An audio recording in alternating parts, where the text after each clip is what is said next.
ദൈവനാമത്തിന് മഹത്വമുണ്ടാകട്ടെ. To reach the unreach Eden T വിയുടെ ശാബത്ത് സ്കൂൾ പ്രോഗ്രാമിലേക്ക് എല്ലാ കർത്താവിൽ പ്രിയ ദാസിദാസന്മാരെയും സ്നേഹിതരെയും വളരെ ബഹുമാനത്തോടെ സ്വാഗതം ചെയ്യുന്നു. പ്രിയമുള്ളവരെ, ഈ വർഷം ആരംഭിച്ചപ്പോൾ തന്നെ മനോഹരമായ പാട്ടുകളാണ് നമുക്ക് പഠിക്കാൻ വേണ്ടി യഹോവയായ ദൈവം ഒരുക്കിയിരിക്കുന്നത്. അതിൻ്റെ അവസാന ഭാഗങ്ങളിലേക്ക് നമ്മൾ കടന്നുപോയിക്കൊണ്ടേയിരിക്കുന്നു. സങ്കീർത്തനങ്ങൾ ദൈവവും മനുഷ്യനും ഹൃദയവുമായി കണ്ടുമുട്ടുന്ന ഇടം, അതാണ് സങ്കീർത്തനങ്ങൾ എന്ന് ലേഖകൻ വളരെ മനോഹരമായി അതിനെ പ്രസ്താവിച്ചിട്ടുണ്ട്. മനുഷ്യരുടെ ഹൃദയങ്ങളിൽ ഉണ്ടാകുന്ന എല്ലാ വിചാരങ്ങളെയും വിചിന്തനങ്ങളെയും അറിയുന്നവനായ ദൈവം ആദ്യം മുതൽക്കുള്ളതായി പ്രപഞ്ചത്തിൻ്റെ അവസാനത്തോളം വിശ്വസിക്കാനുമായി മനുഷ്യന് നൽകിയിട്ടുള്ള ദിവ്യവചനങ്ങളിൽ യഹോവയുടെ നാമത്തെ സ്തുതിക്കുന്ന അനുഭവങ്ങളുടെ പാട്ടുകളാണ് വിശുദ്ധ സങ്കീർത്തനങ്ങൾ. ഒരുപക്ഷെ മനുഷ്യരെ സംബന്ധിച്ചിടത്തോളം, വിശ്വാസികളെ സംബന്ധിച്ചിടത്തോളം ഒരു കാലഘട്ടത്തിൽ നിന്നുകൊണ്ട് ദൈവത്തിൻ്റെ നാമത്തെ ആസ്വദിക്കുകയും ദൈവനാമത്തെ അറിയുകയും ദൈവനാമത്തെ ആരാധിക്കുകയും ചെയ്യുന്നതിന് ഇത്ര മനോഹരമായി വേദപുസ്തകത്തിൽ അടയാളപ്പെടുത്തിയിട്ടുള്ള മറ്റ് വേദഭാഗങ്ങളില്ല തന്നെ. ദുഷ്ടന്മാരുടെ ആലോചന പ്രകാരം നടക്കാതെയും പാപികളുടെ വഴിയിൽ നിൽക്കാതെയും പരിഹാസികളുടെ ഇരിപ്പിടത്തിലിരിക്കാതെയും യഹോവയുടെ ന്യായപ്രമാണത്തിൽ സന്തോഷിച്ച് അവൻ ന്യായപ്രമാണത്തെ രാപ്പകൽ ധ്യാനിക്കുന്നവൻ ഭാഗ്യവാൻ എന്ന് പറഞ്ഞു തുടങ്ങുന്ന സങ്കീർത്തനങ്ങൾ അവസാനിക്കുന്നത് ദൈവനാമത്തിന് മഹത്വം കരയറ്റിക്കൊണ്ടുള്ള വാക്യങ്ങളിലാണ്. കഴിഞ്ഞ 10 ആഴ്ചകളിലും വിവിധങ്ങളായ സങ്കീർത്തനങ്ങൾ നമ്മൾ പഠിക്കുകയുണ്ടായി. കഴിഞ്ഞ ശബദിന് നമ്മൾ പഠിച്ച സങ്കീർത്തനങ്ങൾക്ക് നമ്മുടെ വൈയക്തിക അനുഭവങ്ങളോളം താഴ്ചയുണ്ടായിരുന്നു എന്നതും സത്യമാണ്. ഇന്ന് നമ്മൾ പഠിക്കാൻ പോകുന്നത് 11ാമത്തെ പാഠമാണ്. സിയോനിലെ ദൈവത്തിനായുള്ള അടങ്ങാത്ത ആഗ്രഹം എന്നാണ് ഈ പാഠത്തിൻ്റെ തലക്കെട്ട്. നമുക്കെല്ലാവർക്കും അറിയാം, വേദപുസ്തകത്തിൽ ഏറ്റവും മനോഹരമായി ഉപയോഗിച്ചിരിക്കുന്ന ഒരു പദമാണ് സിയോൻ, സിയോൻ പർവ്വതം. സിയോനെക്കുറിച്ചുള്ള പാട്ടുകൾ ഏറ്റവും വിശുദ്ധമായ പാട്ടുകളായി തന്നെ സങ്കീർത്തനങ്ങളിൽ മുഴങ്ങി കേൾക്കുന്നുണ്ട്, സങ്കീർത്തനങ്ങളിൽ നിറഞ്ഞു നിൽക്കുന്നുണ്ട്.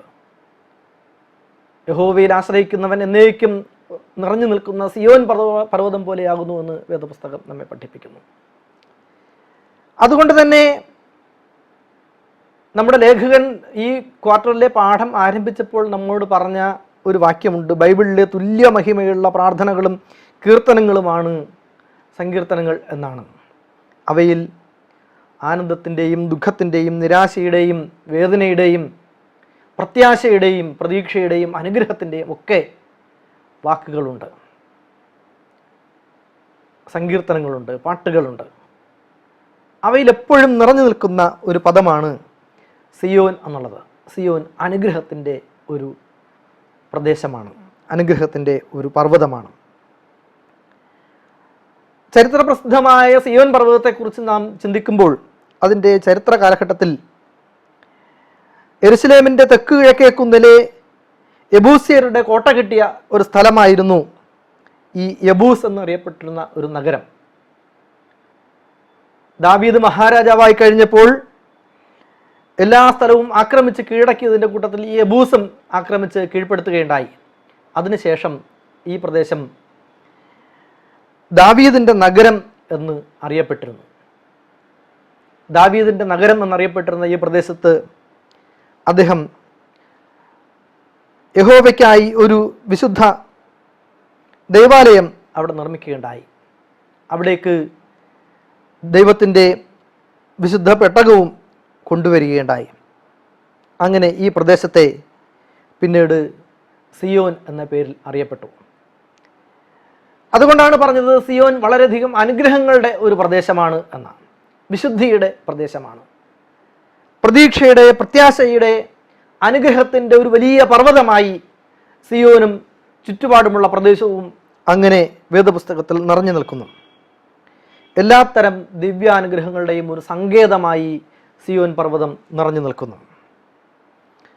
അതുകൊണ്ട് തന്നെ സിയോനെക്കുറിച്ചുള്ള ഗാനങ്ങളൊക്കെയും ആനന്ദത്തിൻ്റെയും അനുഗ്രഹത്തിൻ്റെയും പ്രതീക്ഷയുടെയും പ്രത്യാശയുടെയും ഗാനങ്ങളായി മാറിയിട്ടുണ്ട്. വേദപുസ്തകത്തിൽ ഇന്ന് നമുക്ക് സിയോനെക്കുറിച്ചുള്ള ഈ പാട്ട് പഠിക്കുമ്പോൾ കൂടുതൽ പഠനത്തിനായി നൽകിയിട്ടുള്ള വേദഭാഗം സങ്കീർത്തനങ്ങൾ 84, സങ്കീർത്തനങ്ങൾ 122, സങ്കീർത്തനം 46, വെളിപാടിൻ്റെ പുസ്തകം 21, ഗലാത്യർ 3, മത്തായി എഴുതിയ സുവിശേഷം 28 തുടങ്ങിയ വേദഭാഗങ്ങളാണ്.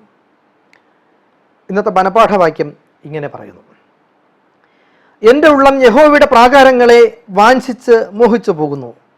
എൻ്റെ ഹൃദയവും എൻ്റെ മാംസവും ജീവനുള്ള ദൈവത്തെ നോക്കി ഘോഷിക്കുന്നു. സങ്കീർത്തനങ്ങൾ 84:2. നോക്കൂ, എത്ര മനോഹരമായ ഒരു വേദഭാഗമാണ്. നമ്മൾ പല പ്രാവശ്യം ആവർത്തിച്ച് വായിച്ചിട്ടുള്ള വേദഭാഗമാണ് സങ്കീർത്തനങ്ങൾ 84.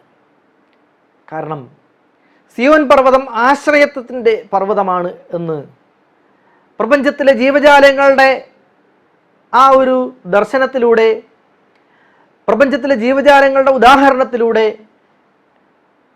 നമുക്ക് മനസ്സിലാക്കിച്ചു തരുന്ന വേദഭാഗമാണ് സങ്കീർത്തനങ്ങൾ 84.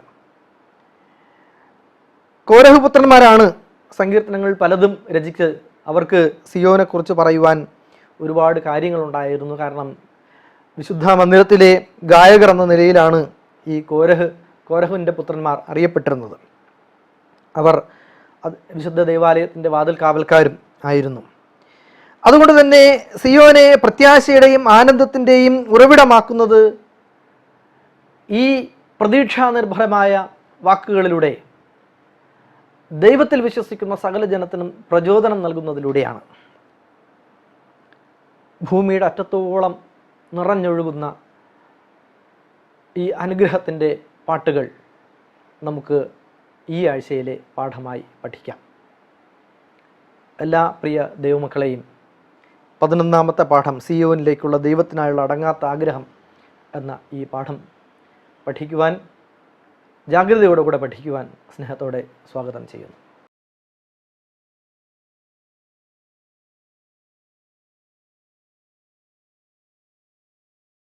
നമുക്ക് ഞായറാഴ്ചത്തെ പാഠത്തിലേക്ക് പോകാം. ഞായറാഴ്ചത്തെ പാഠത്തിൻ്റെ തലക്കെട്ട് ആലയത്തിൽ ഒരു ദിവസം വേറെ 1000 ദിവസങ്ങളേക്കാൾ ഉത്തമം എന്നാണ്. സങ്കീർത്തനങ്ങൾ 84 ഇതിലെ പ്രതിപാദ്യ ഭാഗം. 84ൻ്റെ 4ാമത്തെ വാക്യം നമുക്ക് വായിച്ചു നോക്കാം. അവിടെ എഴുതിയിരിക്കുന്നു: നിന്റെ ആലയത്തിൽ വസിക്കുന്നവൻ ഭാഗ്യവാന്മാർ, അവർ നിന്നെ നിത്യം സ്തുതിച്ചുകൊണ്ടേയിരിക്കും. നിന്റെ ആലയത്തിൽ വസിക്കുന്നവർ ഭാഗ്യവാന്മാർ, അവർ നിന്നെ നിത്യം സ്തുതിച്ചുകൊണ്ടേയിരിക്കും എന്ന് കോരഹ് പുത്രന്മാർ ഈ സങ്കീർത്തനങ്ങൾ പറയുന്നുണ്ട്. നമുക്ക് 84ാം സങ്കീർത്തനം എഴുതിയത് കോരഹ് പുത്രന്മാരാണ്. അതിൽ 1 മുതലുള്ള വാക്യം വായിക്കുമ്പോൾ ഇങ്ങനെ പറയുന്നുണ്ട്: സൈന്യങ്ങളുടെ യഹോവേ, തിരുനിവാസം എത്ര മനോഹരം! എൻ്റെ ഉള്ളം യഹോവയുടെ പ്രാകാരങ്ങളെ വാഞ്ചിച്ച് മോഹിച്ചു പോകുന്നു. എൻ്റെ ഹൃദയവും എൻ്റെ മാംസവും ജീവനുള്ള ദൈവത്തെ നോക്കി ഘോഷിക്കുന്നു. കുരുകിൽ ഒരു വീടും മീവൽ പക്ഷി കുഞ്ഞുങ്ങൾക്കൊരു കൂടും കണ്ടെത്തിയിരിക്കുന്നു. എൻ്റെ രാജാവും എൻ്റെ ദൈവമായ സൈന്യങ്ങളുടെ യഹോവേ, നിൻ്റെ യാഗപീഠങ്ങളെ തന്നെ. നിൻ്റെ ആലയത്തിൽ വസിക്കുന്നവർ ഭാഗ്യവാന്മാർ, അവർ നിന്നെ നിത്യം സ്തുതിച്ചുകൊണ്ടേയിരിക്കും. ദൈവത്തിൻ്റെ ആലയത്തെ സ്ഥിരമായ വാസസ്ഥലം ആക്കാൻ സങ്കീർത്തനക്കാരൻ കാത്തിരിക്കുന്നു എന്ന് പറഞ്ഞുകൊണ്ടാണ് ലേഖകൻ ഈ പാഠം ആരംഭിക്കുന്നത്. പ്രിയമുള്ളവരെ, നമ്മൾ വിശ്വാസികൾ എന്ന നിലയിൽ നാം ഈ ഒരു ഭാഗത്തെക്കുറിച്ച്, വേദപുസ്തകത്തെക്കുറിച്ച് ചിന്തിക്കുമ്പോൾ, വേദപുസ്തകത്തിലെ സങ്കീർത്തനങ്ങളെക്കുറിച്ച് ചിന്തിക്കുമ്പോൾ തീർച്ചയായും നമ്മളെ ദൈവത്തിൻ്റെ സന്നിധിയിലേക്ക് അടുപ്പിക്കുന്ന വേദഭാഗമാണ്, ദൈവത്തിലേക്ക് ചേർത്ത് പിടിക്കുന്ന വേദഭാഗമാണ് സങ്കീർത്തനങ്ങളെന്ന് നമുക്ക് നിസ്തർക്കം പറയാം. വേദപുസ്തകത്തിൽ സങ്കീർത്തനക്കാരൻ പറയുന്നുണ്ട്: നിൻ്റെ ആലയത്തിൻ്റെ വാതിൽ കാവൽക്കാരനായിരിക്കുന്നത് എനിക്ക് ഏറെ ഇഷ്ടം എന്ന്. ദൈവത്തിൻ്റെ ആലയത്തിൽ ദൈവത്തിന് വേണ്ടി പ്രവർത്തിക്കുവാൻ, ദൈവത്തിന് വേണ്ടി ജീവിക്കുവാൻ, ദൈവത്തിൻ്റെ ആലയത്തിലായിരിക്കുവാൻ ആരാണ് ആഗ്രഹിക്കാത്തത്? അല്ലേ? ഇവിടെ സങ്കീർത്തനക്കാരനായ കോരഹ് പുത്രന്മാർ ഇപ്രകാരം പറയുന്നു: സൈന്യങ്ങളുടെ ദൈവമായ യഹോവേ, തിരുനിവാസം എത്ര മനോഹരം! നിന്റെ ആലയം എത്ര മനോഹരം! നമുക്ക് തന്നെ ദൈവത്തിൻ്റെ ആലയത്തിലേക്ക് പോകുമ്പോൾ കിട്ടുന്ന ഒരു സാറ്റിസ്ഫാക്ഷൻ, ഒരു സംതൃപ്തി, ഒരു സമാധാനം, ഒരു സ്വസ്ഥത എത്ര വലുതാണ്. ആരാധനയ്ക്ക് വേണ്ടി, പ്രാർത്ഥനയ്ക്ക് വേണ്ടി നാം ദൈവത്തിൻ്റെ ആലയത്തിനുള്ളിലേക്ക് പ്രവേശിക്കണം. നമ്മുടെ മനസ്സിൽ എന്തൊക്കെ ഷണ്ഠകളുണ്ടോ, നമ്മുടെ മനസ്സിൽ എന്തൊക്കെ വഴക്കുകളുണ്ടോ, ഈർഷ്യകളുണ്ടോ, പകയുണ്ടോ, പിണക്കമുണ്ടോ, വിദ്വേഷമുണ്ടോ, അത് നാം ദൈവാലയത്തിൻ്റെ ആ ചവിട്ടുപടികൾ കയറുമ്പോൾ അതിന് വെളിയിൽ വെച്ചിട്ട് വേണം നമ്മൾ അതിനുള്ളിലേക്ക് കയറാൻ. കാരണം നാം കയറിപ്പോകുന്നത് അത്രത്തോളം വിശുദ്ധമായ ഒരിടത്തേക്കാണ്. നമ്മുടെ കാലിലെ ചെരുപ്പ് അഴിച്ചു വെച്ചിട്ട് നാം പോകുന്നത് പോലെ നമ്മുടെ മനസ്സിൽ എന്തൊക്കെ തരത്തിലുള്ള പകയോ പിണക്കമോ എന്തു തന്നെ ഉണ്ടായിരുന്നാലും അതിനെയൊക്കെ ഉപേക്ഷിച്ചിട്ട് വേണം അതിനുള്ളിലേക്ക് കയറാൻ. കാരണം അത് സമാധാനത്തിൻ്റെ ഇടമാണ്, അത് സ്വസ്ഥതയുടെ ഇടമാണ്, അത് പ്രാർത്ഥനയുടെ ഇടമാണ്. ദൈവത്തിൻ്റെ ആലയം എൻ്റെ വിശുദ്ധ മന്ദിരം എന്ന് വിളിക്കപ്പെടുന്ന ഇടമാണ്. അവിടേക്ക് ചെല്ലുമ്പോൾ നാം ദൈവത്തിൻ്റെ നാമത്തെ ഘോഷിക്കുവാനുള്ള വാക്കുകൾ മാത്രം നാം നമ്മുടെ നാവിൽ കരുതിക്കൊണ്ട്, നമ്മുടെ ഹൃദയങ്ങളിൽ അവൻ്റെ നാമത്തെ ഘോഷിക്കുവാനുള്ള, അവനോട് പ്രാർത്ഥിക്കുവാനുള്ള വാക്കുകൾ മാത്രം കരുതിക്കൊണ്ട് വേണം ദൈവത്തിൻ്റെ ആലയത്തിനുള്ളിലേക്ക് പ്രവേശിക്കുവാൻ എന്ന് ഈ സങ്കീർത്തനക്കാരൻ നമ്മോട് പറയുന്നു. സങ്കീർത്തനക്കാരൻ തൻ്റെ ജീവിതത്തിൻ്റെ ഒരു സ്ഥിരമായ ഒരു വാസസ്ഥലമായി ദൈവാലയം മാറണമേ എന്ന്, അത്രത്തോളം വിശുദ്ധമായ, അത്രത്തോളം സുന്ദരമായ ഒരിടം വിശുദ്ധ ദൈവാലയമല്ലാതെ മറ്റൊന്നുമില്ല. ഈ ഒരു പ്രദേശത്തിലും ആ ഒരു വിശുദ്ധി നമുക്ക് അനുഭവിക്കാൻ കഴിയില്ല. വിശുദ്ധ ആലയത്തിലല്ലാതെ ആ ഒരു ബന്ധം, ദൈവവുമായുള്ള ആ ഉറപ്പാർന്ന ദൃഢമാർന്ന ബന്ധം നമുക്ക് ഊട്ടി ഉറപ്പിക്കാൻ കഴിയില്ല. കാരണം നമ്മുടെ എല്ലാ തരത്തിലുള്ള ശ്രദ്ധകളെയും നാം കേന്ദ്രീകരിക്കുന്നത് അന്നേരം ദൈവത്തിലായിരിക്കും. അങ്ങനെ ചിന്തിച്ചുകൊണ്ടാണ് ദേവാലയത്തിലേക്ക് പോകുന്നത് എങ്കിൽ, അല്ലാതെ ഭൗതികമായ നൂറായിരം ചിന്തകളും ഭാരങ്ങളും ഒക്കെ പേറിക്കൊണ്ട് നാം അതിനുള്ളിലേക്ക് പ്രവേശിക്കുമ്പോൾ നമുക്ക് ദൈവത്തിനുള്ളിലേക്ക് ഏകാഗ്രതയോടുകൂടെ ചിന്തിക്കുവാൻ കഴിയുകയില്ല. നാം അവനിൽ വിശ്വസിക്കുന്നുണ്ടെങ്കിൽ, വിശുദ്ധ വേദപുസ്തകത്തിൽ കർത്താവ് യേശു ക്രിസ്തു പറഞ്ഞു, നിന്റെ ഭാരം എൻ്റെ മേൽ ഏൽപ്പിച്ചു തരാനാണ് പറയുന്നത്. നിന്റെ ഭാരം യഹോവയുടെ മേൽ ഏൽപ്പിച്ചു കൊടുക്കുക. അവൻ നിന്നെ ആ ഭാരത്തിൽ നിന്ന്, നിന്റെ ചുവടുകനെ, നിന്റെ ഭാരത്തിനെ താങ്ങിക്കൊണ്ട് നിന്റെ എല്ലാ പ്രയാസങ്ങളെയും പ്രശ്നങ്ങളെയും പ്രതിസന്ധികളെയും തരണം ചെയ്യുവാൻ, നിന്നെ കരുത്ത് ഉള്ളവനാക്കി തീർക്കുവാൻ യഹോവയായ ദൈവത്തിന് കഴിയും. ആ ഒരു വിശ്വാസത്തോടു കൂടി നാം ദൈവത്തിൻ്റെ ആലയത്തിനുള്ളിലേക്ക് പ്രവേശിക്കണം. 1. 2, ദൈവത്തിൻ്റെ ആലയത്തിനുള്ളിൽ നാം ഉണ്ടാക്കിയെടുക്കുന്ന ബന്ധങ്ങൾ വിശുദ്ധ ബന്ധങ്ങൾ ആയിരിക്കണം എന്ന് കോരഹപുത്രന്മാർ പറയുന്നുണ്ട്. നമ്മുടെ കൂട്ടുവിശ്വാസികളുമായുള്ള ഒരു വിശുദ്ധ ബന്ധം, നമ്മുടെ കൂട്ടുവിശ്വാസികളുമായുള്ള ഒരു ആരാധന. വെളിപാട് പുസ്തകം നമ്മൾ പഠിക്കുമ്പോൾ അതിൻ്റെ 14-ാം അധ്യായത്തിൻ്റെ 9-ാമത്തെ വാക്യത്തിൽ പറയുന്നത് എന്താണ്? ദൈവകൽപ്പനയും യേശുവിനുള്ള വിശ്വാസവും കാത്തുകൊള്ളുന്ന വിശുദ്ധന്മാരുടെ കൂട്ടായ്മ. ആ കൂട്ടായ്മ ആചരിക്കപ്പെടേണ്ടുന്ന ഒരു ഇടം കൂടിയാണ് ദൈവത്തിൻ്റെ വിശുദ്ധ ആലയം. ജീവനുള്ള ദൈവത്തിൻ്റെ സാന്നിധ്യം നാം നമ്മുടെ ശരീരം കൊണ്ടും, നമ്മുടെ ഹൃദയം കൊണ്ടും, നമ്മുടെ മനസ്സുകൊണ്ടും, നമ്മുടെ ആത്മാവ് കൊണ്ടും നാം അനുഭവിച്ചറിയുന്ന ഒരിടമാണ്. നാം അവിടെ കേൾക്കുന്ന ശബ്ദമൊക്കെയും ദൈവത്തിൻ്റെ ശബ്ദമായിരിക്കണം. നാം അനുഭവിക്കുന്നതെല്ലാം ദൈവത്തിൽ നിന്നുള്ളത് ആയിരിക്കണം. കാരണം എന്താണ്? ബലം അവനിൽ നിന്നാണ് നമുക്ക് ലഭിക്കുന്നത്. 5-ാമത്തെ വാക്യം മുതൽ താഴോട്ട് വായിക്കുമ്പോൾ, ബലം നിന്നിലുള്ള മനുഷ്യൻ ഭാഗ്യവാൻ, ഇങ്ങനെയുള്ളവരുടെ മനസ്സിൽ സിയോനിലേക്കുള്ള പെരുവഴികളുണ്ട്. അനുഗ്രഹത്തിലേക്കുള്ള പെരുവഴികൾ നമ്മുടെ ജീവിതത്തിലേക്ക് തരുവാൻ ദൈവത്തിൻ്റെ ആലയത്തിന് സാധിക്കും. അതുകൊണ്ട് നാം ദൈവത്തിൻ്റെ ആലയത്തിലേക്ക് പ്രവേശിക്കുമ്പോൾ, സൈന്യങ്ങളുടെ ദൈവമായ യഹോവേ, നിൻ്റെ യാഗപീഠങ്ങളിലേക്ക് അടിയൻ ആശ്രയിക്കുമ്പോൾ തീർച്ചയായും അത് അനുഗ്രഹത്തിൻ്റെ യാഗപീഠമായി തീരുവാൻ തക്കവണ്ണം നാം ആഗ്രഹിക്കണം എന്ന് ഇവിടെ വേദപുസ്തകം നമ്മോട് പറയുന്നത്. 3-ാമത്തെ വാക്യം നമുക്ക് വളരെയധികം പരിചയമുള്ള വാക്യമാണ്. എന്താണ്? കുരുകിൽ ഒരു വീടും മീവൽ പക്ഷി കുഞ്ഞുങ്ങൾക്ക് ഒരു കൂടും കണ്ടെത്തിയിരിക്കുന്നു. എൻ്റെ രാജാവും എൻ്റെ ദൈവമായ സൈന്യങ്ങളുടെ യഹോവേ, നിൻ്റെ യാഗപീഠങ്ങളെ തന്നെ.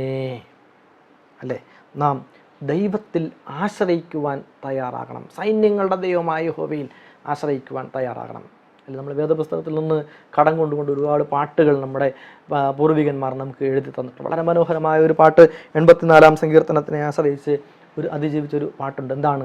സേനയിന്നധിപൻ ദേവനിലതിയായി ആശ്രയമെവനുണ്ടോ, ആയവനെവനിലും അതിധന്യൻ.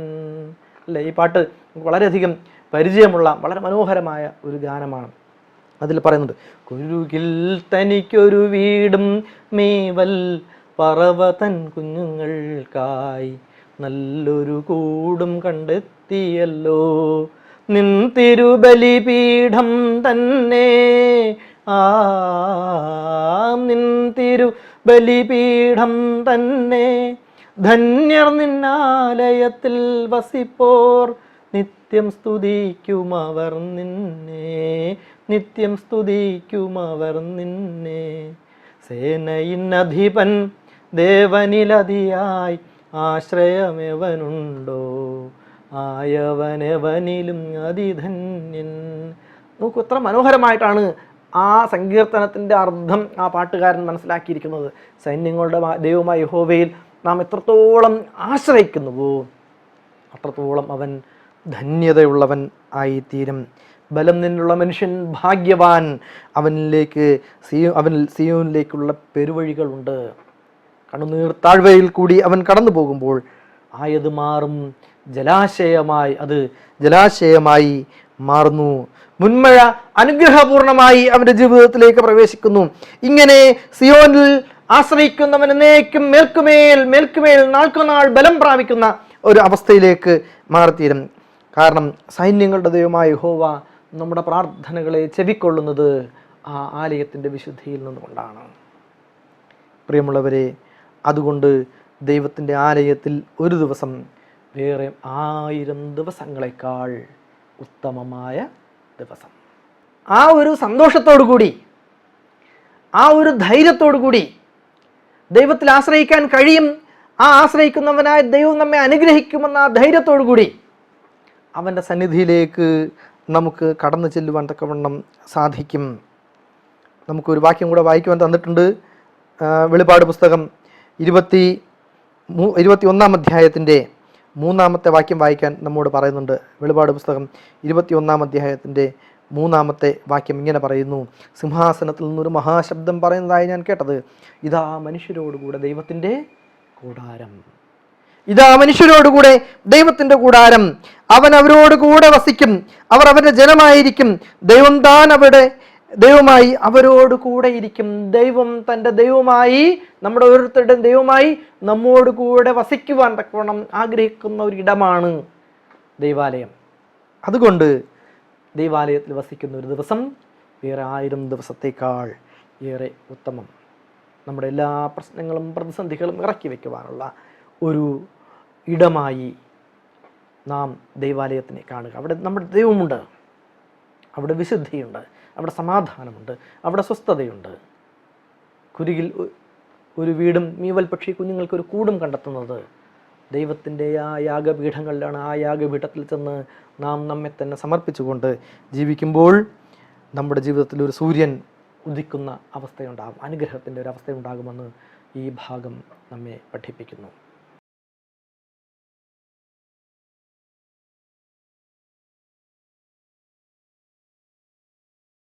നമുക്ക് തിങ്കളാഴ്ചത്തെ പാഠഭാഗത്തേക്ക് പോകാം.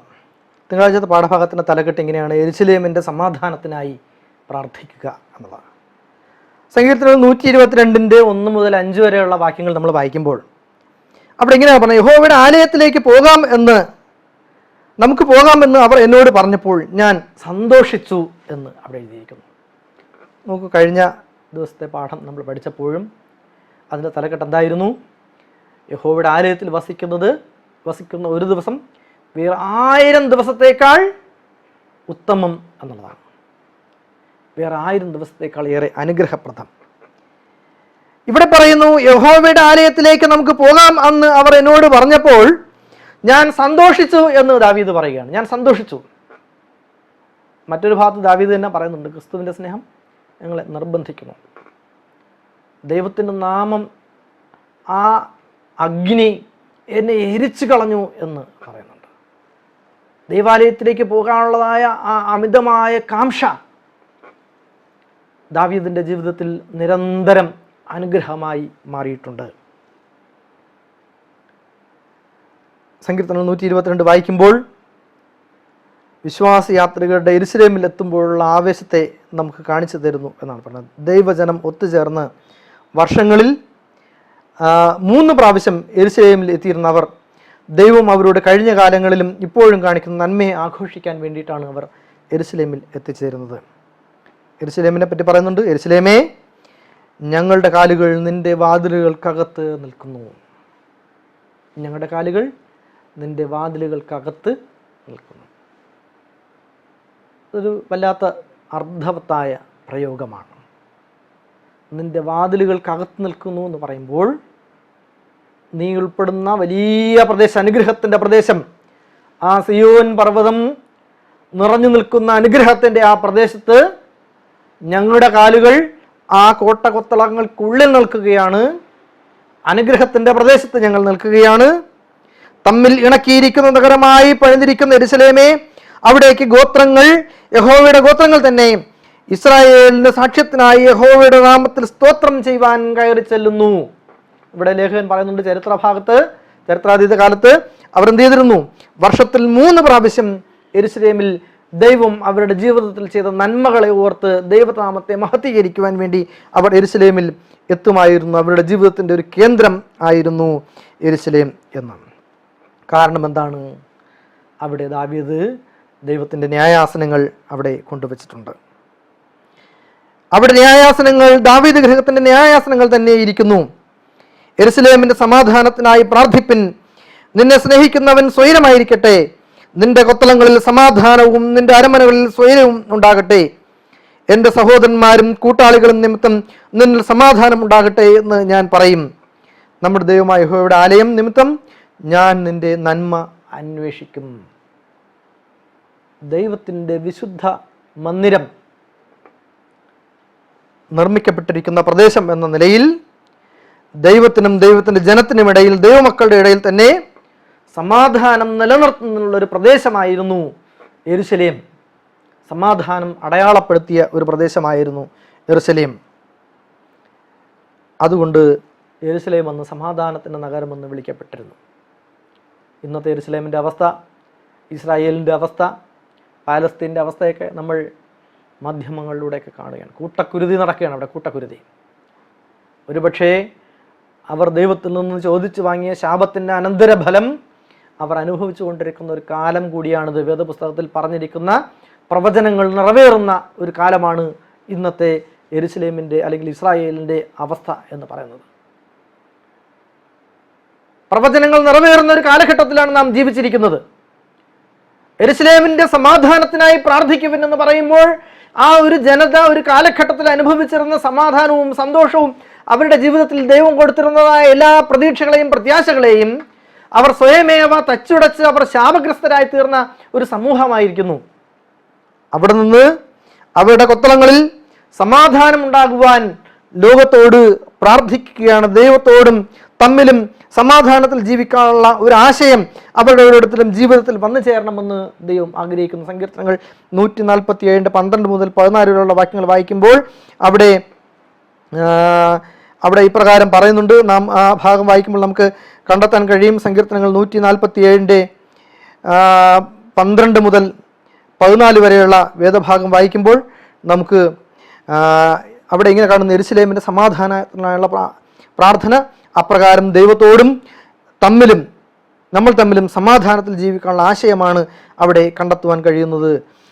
യെരുശലേമിൻ്റെ സമാധാനത്തിൽ ജനങ്ങൾ അഭിവൃദ്ധി പ്രാപിക്കും എന്ന് അവിടെ എഴുതിയിരിക്കുന്നു. യെരുശലേമിൻ്റെ സമാധാനത്തിൽ ജനങ്ങൾക്ക് അഭിവൃദ്ധി നേടുവാൻ കഴിയുന്ന ഒരു സമയം ഉണ്ടാകും. കാരണം അവരുടെ വിശ്വാസ സമൂഹത്തിൻ്റെ ക്ഷേമത്തിന് വേണ്ടിയിട്ടുള്ള പ്രാർത്ഥനയാണ് നമ്മിൽ നിന്ന് ക്ഷണിക്കുന്നത്. തീർച്ചയായും ഈ പാഠഭാഗം നമുക്ക് നൽകുന്ന സന്ദേശം എന്താണ്? സങ്കീർത്തനക്കാരൻ നമ്മോട് പറയുന്നു, പ്രാർത്ഥിക്കുവിൻ, സമാധാനത്തിനായി പ്രാർത്ഥിക്കുവിൻ.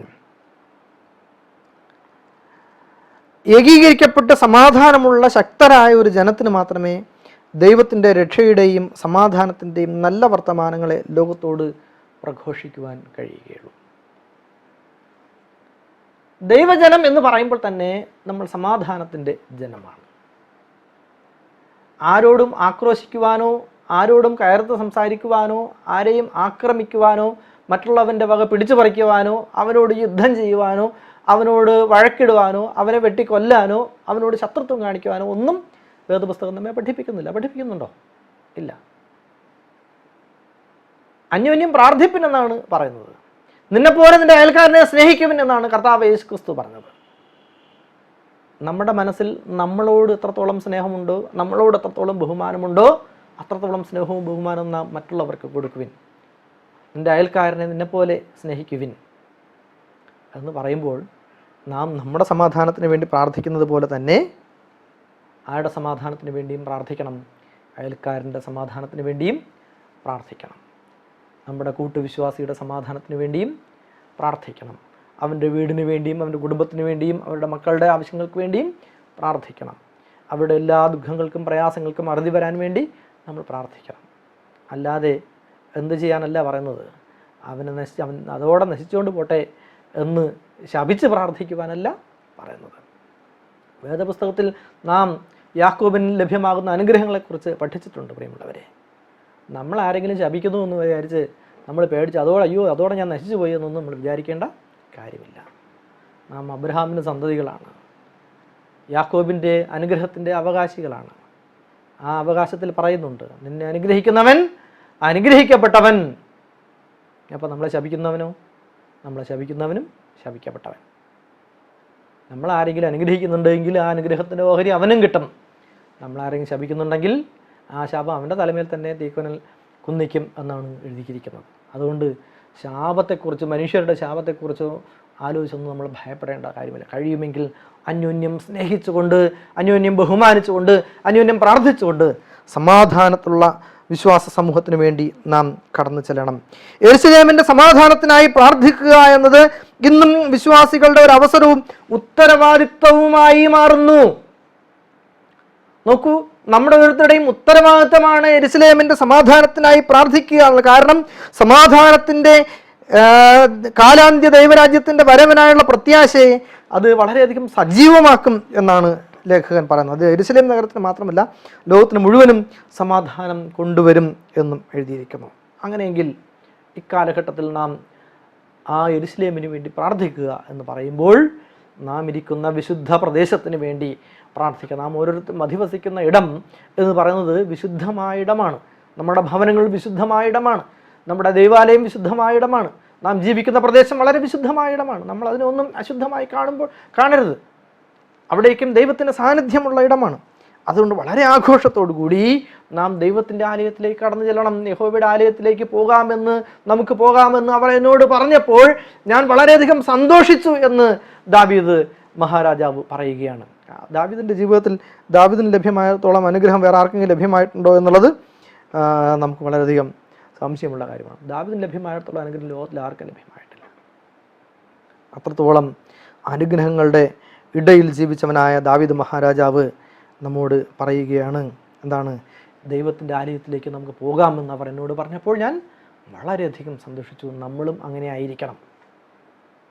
അല്ലാതെ അരമനസ്സോടെ അയ്യോ ഇന്ന് പള്ളി പോകണമല്ലോ എന്ന് വിചാരിച്ചുകൊണ്ട് ഇനി അവിടെ ചെന്നിരുന്ന് സമയം കളയണം അല്ലോ എന്ന് വിചാരിച്ചുകൊണ്ട് പോകരുത്. കാരണം അത് വിശുദ്ധ ഇടമാണ്, അനുഗ്രഹത്തിൻ്റെ ഇടമാണ്, സമാധാനത്തിൻ്റെ സ്വസ്ഥതയുടെ ഇടമാണ്, യഹോവ വസിക്കുന്ന ഇടമാണ്.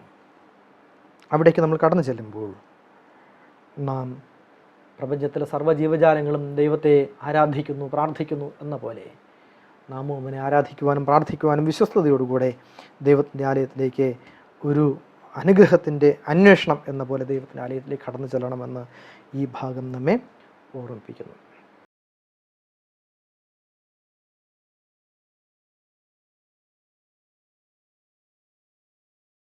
നമുക്ക് ചൊവ്വാഴ്ചത്തെ പാഠഭാഗത്തേക്ക് പോകാം. ചൊവ്വാഴ്ചത്തെ പാഠഭാഗം സിയോൻ സർവ്വരാജ്യങ്ങളുടെയും ഭവനം എന്നതാണ്. സങ്കീർത്തനങ്ങൾ 87:1 മുതൽ 7 വരെയുള്ള വാക്യങ്ങളാണ് ഈ പാഠഭാഗത്തിന് ആധാരമായി നമുക്ക് തന്നിട്ടുള്ളത്. നാം നേരത്തെ തന്നെ സിയോനെക്കുറിച്ചുള്ള പ്രസ്താവനകൾ നമ്മൾ കേട്ടതാണ്. പാഠാരംഭത്തിൽ തന്നെ സിയോനിലേക്ക് ദൈവമഹത്വം സകല ദേശങ്ങളെയും ചേർത്ത് പിടിക്കുന്നു, സകല ദേശങ്ങളെയും ക്ഷണിക്കുന്നു, സകല ദേശങ്ങളുടെയും സകല ജനതയുടെയും അനുഗ്രഹം സിയോനിലാണ് എന്ന ആ ഒരു പ്രത്യാശ, കുഞ്ഞാടിൻ്റെയും 144,000 പേരുടെയും അനുഗ്രഹത്തിൻ്റെ വഴി എങ്ങനെയാണ് എന്ന് സിയോൻ നമുക്ക് വെളിപ്പെടുത്തി തരുന്നുണ്ട്. നമ്മുടെ ജീവിതത്തിൽ സിയോനിലേക്കുള്ള പെരുവഴികൾ ഉണ്ടാവണം എന്നാണ്. എന്നേക്കും നിലനിൽക്കുന്ന സിയോൻ പർവ്വതം പോലെയാകണം യഹോവയിൽ ആശ്രയിക്കുന്നവൻ. അങ്ങനെ വേദപുസ്തകം സിയോൻ എന്ന പദത്തിലൂടെ നമുക്ക് നൽകുന്ന പ്രത്യാശയും പ്രതീക്ഷയും എത്രയോ വലുതാണ്. അനുഗ്രഹങ്ങളുടെ ഒരു പ്രദേശമാണ് ആ തിരുവെഴുത്തുകളിൽ ഉപയോഗിച്ചിരിക്കുന്ന, തിരുവെഴുത്തുകൾ പരാമർശിച്ചിരിക്കുന്ന സിയോൻ എന്ന പദത്തിൽ നിന്ന് നമുക്ക് വ്യക്തമായി കിട്ടുന്നത്. ഇവിടെ പറയുന്നത് സിയോൻ സർവ്വരാജ്യങ്ങളുടെയും ഭവനം എന്നാണ്. സർവ്വരാജ്യങ്ങളുടെയും ഭവനം എന്ന് പറയുമ്പോൾ സകല ജനത്തിൻ്റെയും പ്രതീക്ഷയുടെ ഭവനമാണ് സിയോൻ. നോക്കാം, 87-ാം സങ്കീർത്തനത്തിൽ ഇങ്ങനെ പറയുന്നു: യഹോവ വിശുദ്ധ പർവ്വതത്തിൽ സ്ഥാപിച്ച നഗരത്തെ, സിയോന്റെ പടിവാതിലുകളെ തന്നെ യാക്കോബിന്റെ സകല നിവാസങ്ങളെക്കാളും അധികം സ്നേഹിക്കുന്നു. യാക്കോബിന്റെ സകല നിവാസങ്ങളെക്കാളും അധികം സ്നേഹിക്കുന്നു എന്ന് പറയുമ്പോൾ വേദപുസ്തകത്തിൽ ഇസ്രായേൽ ജനത്തിന്റെ കൂടിവരവുകൾക്ക് ഒരുപാട് പ്രദേശങ്ങൾ ഉണ്ടായിരുന്നു എന്ന് നമുക്കറിയാം, അല്ലേ? അത് ശീലോവും ബേഥേലും എല്ലാം അത്തരത്തിലുള്ള കൂടിവരവുകളുടെ പ്രദേശങ്ങളായിരുന്നു, ദൈവിക കൂടിവരവുകളുടെ പ്രദേശങ്ങളായിരുന്നു, ദൈവിക മഹത്വ പ്രത്യക്ഷതയുടെ പ്രദേശങ്ങളായിരുന്നു. അവയെക്കാളുമൊക്കെ അധികമായി ദൈവം സിയോനെ അനുഗ്രഹിച്ചിരിക്കുന്നു, സിയോൻ പർവ്വതത്തെ അനുഗ്രഹിച്ചിരിക്കുന്നു. അവിടെ നിന്നുള്ള കുളിരിനെയും തണുപ്പിനെയും മഞ്ഞിനെയും ദൈവം അനുഗ്രഹിച്ചിരിക്കുന്നു. ഓരോ വിശ്വാസിയുടെയും ഹൃദയങ്ങളിലേക്കും ശിരസിലേക്കും ഒഴുകിയിറങ്ങുന്ന അനുഗ്രഹത്തിൻ്റെ മഹിമയെ നമുക്കവിടെ കണ്ടെത്താൻ കഴിയുന്നു. അതുകൊണ്ടാണ് സങ്കീർത്തനങ്ങൾ 87:2 ദൈവം ഇപ്രകാരം യാക്കോബിൻ്റെ സകല നിവാസങ്ങളെക്കാളും ദൈവം സിയോന്റെ പടിവാതിലുകളെ അധികം ഇഷ്ടപ്പെടുന്നു എന്ന പ്രസ്താവന നമ്മോട് പറഞ്ഞിരിക്കുന്നത്. തീർച്ചയായും നമുക്ക് ഒരു യഥാർത്ഥ സത്യാരാധന നമുക്ക് നിർദ്ദേശിക്കപ്പെട്ടിട്ടുണ്ട് എന്നുള്ളത് നാം മനസ്സിലാക്കുക. നമുക്കൊരു വിശുദ്ധ ഇടം നമുക്ക് നിർദ്ദേശിക്കപ്പെട്ടിട്ടുണ്ട്. സങ്കീർത്തനങ്ങൾ 81-ന്റെ 3 മുതൽ 7 വരെയുള്ള വാക്യങ്ങൾ വായിക്കാൻ നമ്മോട് ആവശ്യപ്പെട്ടിട്ടുണ്ട്. അവിടെ നമ്മൾ സങ്കീർത്തനങ്ങൾ 81-ന്റെ 3 മുതൽ 7 വരെയുള്ള വാക്യങ്ങൾ വായിക്കുമ്പോൾ, അമാവാസ്യയിലും നമ്മുടെ ഉത്സവ ദിവസമായ പൗർണമിയിലും കാഹളമൂതുവിൻ. ഇത് ഇസ്രായേലിൻ്റെ ഒരു ചട്ടവും യാക്കോബിൻ ദൈവത്തിൻ്റെ ഒരു പ്രമാണവുമാകുന്നു. മിസ്രയീം ദേശത്തിൽ നേരെ പുറപ്പെട്ടപ്പോൾ ദൈവം അത് യോസഫിനൊരു സാക്ഷ്യമായി നിയമിച്ചു. അവിടെ ഞാൻ അറിയാത്ത ഒരു ഭാഷ കേട്ടു. അവർ തങ്ങളുടെ തോളിൽ നിന്ന് ചുമട് നീക്കി, അവൻ്റെ കൈകൾ കൊട്ട വിട്ട് ഒഴിഞ്ഞു. കഷ്ടകാലത്ത് നീ വിളിച്ച് ഞാൻ നിന്നെ വിടുവിച്ചു. ഇടിമുഴക്കത്തിൻ്റെ മറവിൽ നിന്ന് ഞാൻ നിനക്ക് ഉത്തരം അരുളി. മെരീബ വെള്ളത്തിൽ നിന്ന് ഞാൻ നിന്നെ പരീക്ഷിച്ചു. എൻ്റെ ജനമേ കേൾക്ക, ഞാൻ നിന്നോട് സാക്ഷ്യം പറയും. ഇസ്രായേലേ, നീ എൻ്റെ വാക്ക് കേട്ടെങ്കിൽ കൊള്ളായിരുന്നു എന്ന് അവിടെ പറയുന്നുണ്ട്. നോക്കൂ, നമ്മുടെ ഓരോരുത്തരുടെയും ജീവിതങ്ങളിൽ ദൈവത്തിൻ്റെ ഇടപെടൽ ആണ് ഈ വാക്യങ്ങൾ പറയുന്നത്. ഇസ്രായേലേ, നീ എൻ്റെ വാക്ക് കേട്ടെങ്കിൽ കൊള്ളായിരുന്നു. കാരണം ദൈവത്തിൻ്റെ നഗരമേ, നിന്നെക്കുറിച്ചുള്ള മഹത്വപരമായ കാര്യങ്ങൾ ഞാൻ അരുളി ചെയ്തിരിക്കുന്നു എന്നും യഹോവയായ ദൈവം നമ്മോട് വെളിപ്പെടുത്തുന്നുണ്ട്. എന്താണ്? സകല മഹത്വങ്ങളെയും സകല ജനത്തിനെയും സിയോനിലേക്ക് എന്ത് ചെയ്യാണ്? ചേർത്ത് പിടിക്കുകയാണ്. ഒരു മോക്ഷയാത്ര, അല്ലേ? മോക്ഷയാത്ര നമ്മളങ്ങനെയാണല്ലോ പാടുന്നത്. സിയോൻ സഞ്ചാരി ഞാൻ, യേശുവിൽ ചാരി ഞാൻ പോകുന്നു കുരിശിൻ്റെ പാതയിൽ. എന്നിട്ട് നമ്മൾ പറയുന്നുണ്ട്, മോക്ഷയാത്രയാണിത് ഞാൻ നടപ്പത്, താഴ്ചയാലെയല്ല വിശ്വാസത്താലെയാൽ. താഴ്ചകൾ വന്നിടും നേരത്തിൽ രക്ഷകൻ കൈകളിൽ താങ്ങിടും. സിയോൻ സഞ്ചാരി ഞാൻ, യേശുവിൽ ചാരി ഞാൻ പോകുന്നു കുരിശിൻ്റെ പാതയിൽ. ആ ഒരു മോക്ഷയാത്ര, സകല ജനത്തിനെയും ചേർത്ത് പിടിക്കുന്ന ആ ഒരു യാത്ര, സകല ദേശങ്ങളെയും സകല അതിരുകളെയും ദൈവം ഒരു ആത്മീക സ്ഥലത്തേക്ക് ചേർത്ത് പിടിക്കുന്നു. അതാണ് സർവ്വരാജ്യങ്ങളുടെയും ഭവനം എന്ന നിലയിൽ സിയോൻ അറിയപ്പെടുന്നത്. നമ്മൾ വേദപുസ്തക ചരിത്ര ഭാഗങ്ങൾ പഠിക്കുമ്പോൾ ദേശങ്ങൾ, രാജ്യങ്ങൾ സിയോനിൽ ജന്മം കൊള്ളുന്നു എന്ന് വേദപുസ്തകങ്ങളിൽ പറയുന്നു. സങ്കീർത്തനങ്ങളിൽ 3 പ്രാവശ്യം അപ്രകാരം പ്രസ്താവിക്കുന്നുവെന്ന് ലേഖകൻ പറയുന്നുണ്ട്. യഹൂദരുടെയും ഇതര വംശങ്ങളുടെയും രക്ഷയിലേക്ക് 87-ാം സങ്കീർത്തനം വിരൽ ചൂണ്ടുന്നു എന്നാണ് ലേഖകൻ പറയുന്നു, ഞാൻ എൻ്റെ പരിചയക്കാരുടെ കൂട്ടത്തിൽ രഹബിനെയും ബാബേലിനെയും ഫെലിസ്ത്യർ, സോറ്, കൂശ് എന്നിവരെയും പ്രസ്താവിക്കും. കാരണം അവർ അവിടെ ജനിച്ചു. അവനും അവിടെ ജനിച്ചു എന്നും സിയോനെ കുറിച്ച് പറയും. അത്യുന്നതൻ തന്നെ അതിനെ സ്ഥാപിച്ചിരിക്കുന്നു എന്ന് പറയും. യഹോവ വംശങ്ങൾ എഴുതുമ്പോൾ ഇവൻ അവിടെ ജനിച്ചു എന്നിങ്ങനെ എണ്ണും. എൻ്റെ ഉറവുകളൊക്കെയും നിന്നിൽ ആകുന്നു എന്ന് സംഗീതക്കാരും നൃത്തം ചെയ്യുന്നവരും ഒരുപോലെ പറയും. കാരണം നാം നേരത്തെ പറഞ്ഞതുപോലെ ഒരു മോക്ഷത്തിൻ്റെ, ഒരു പ്രതീക്ഷയുടെ, സകല ജനത്തിനെയും ചേർത്ത് പിടിക്കുന്ന രക്ഷയുടെ ഇടമായി സിയോൻ മാറുന്നു എന്നുള്ളത് കൊണ്ടാണ്. അതുകൊണ്ട് സിയോന് ഒരു അഭിവൃദ്ധിയുടെ പ്രദേശമായിട്ടാണ് സങ്കീർത്തനക്കാരൻ വിശേഷിപ്പിച്ചിരിക്കുന്നത്. ദൈവരാജ്യം സകല പക്ഷികൾക്കും സകല ജീവജാലങ്ങൾക്കും സകല മൃഗങ്ങൾക്കും അഭയം നൽകുന്ന ഒരിടമാണ്. അതുകൊണ്ട് സിയോൻ സകല വിശുദ്ധിയുടെയും ഒരു പ്രദേശമാണ്, സകല അനുഗ്രഹത്തിൻ്റെയും ഒരു പ്രദേശമാണ്, യഹോവ വസിക്കുന്ന ഒരിടമാണ്, സകല ജനതകളെയും സ്വീകരിക്കുവാൻ സന്നദ്ധരായി നിൽക്കുന്ന ഒരിടമാണ് സിയോൻ, സ്വർഗരാജ്യം എന്ന് നമുക്ക് ഈ വേദപുസ്തകം നമുക്ക് മനസ്സിലാക്കി തരുന്നു. മത്തായി എഴുതിയ സുവിശേഷം 28-ാം അധ്യായത്തിൻ്റെ 18 മുതൽ 20 വരെയുള്ള വാക്യങ്ങൾ വായിക്കുമ്പോൾ നമുക്കവിടെ ഈ പ്രസ്താവനകൾ വളരെ വ്യക്തമായി വായിച്ച് മനസ്സിലാക്കുവാൻ തക്കവണ്ണം സാധിക്കും. നമുക്ക് വെളിപാട് പുസ്തകം 14-ാം അധ്യായത്തിൻ്റെ 7-ാമത്തെ വാക്യം മുതൽ നാം വായിക്കുന്ന ത്രിവിധ ദൂതുകൾ, ദൈവത്തെ ഭയപ്പെട്ടവന് മഹത്വം കൊടുപ്പിൻ, ന്യായവിധിയുടെ നാഴിക വന്നിരിക്കുന്നു, ആകാശവും ഭൂമിയും നീറുകളും ഉണ്ടാക്കിയവനെ നമസ്കരിപ്പിനെന്ന് സകല ജാതിയും ഭാഷയും ഗോത്രവും വംശവുമായവരോട് അറിയിക്കുമ്പോൾ നാം മനസ്സിലാക്കേണ്ട പ്രധാനപ്പെട്ട കാര്യം എന്ന് പറയുന്നത്, രക്ഷ എന്ന് പറയുന്നത്, മോക്ഷം എന്ന് പറയുന്നത് ദൈവം ഒരുക്കിയിരിക്കുന്നത് ആർക്ക് വേണ്ടി മാത്രമല്ല, ഒരു വിഭാഗത്തിന് വേണ്ടി മാത്രമല്ല, സകല ജനത്തിന് വേണ്ടിയിട്ടും സകല ദേശത്തിന് വേണ്ടിയിട്ടും. അതുകൊണ്ടാണ് സിയോനെ പറ്റി പറയുന്നത്, സിയോന്റെ മഹത്വം സകല ദേശങ്ങളെയും ചേർത്ത് പിടിക്കുന്നു എന്ന്.